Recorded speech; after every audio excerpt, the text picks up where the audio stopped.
sumunod sa magulang. Yun. Number 2. Sumunod sa, teka mo na, sabi niya, sumunod sa... Lula. Oh. Magpo at opo. Yun, Number upo at opo.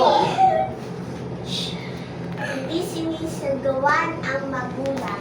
Yun. Ay, teka muna, sino sumisigaw sa magulang dito? Sandra! Oy, bawal yun ha. Hindi magandang ugali.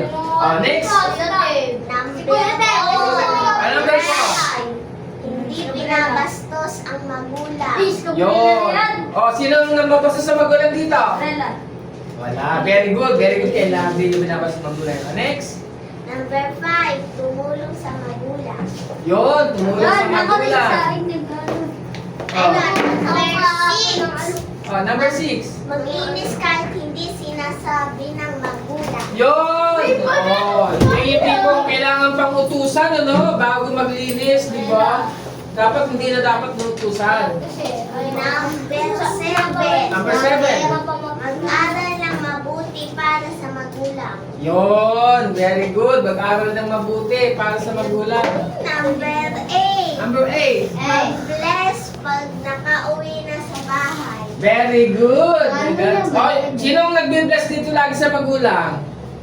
Yan. Alam mo yung pag-bless, pag-aral sa magulang yun, huwag niyong kakalimutan yun. Number 9. Video ko, baby.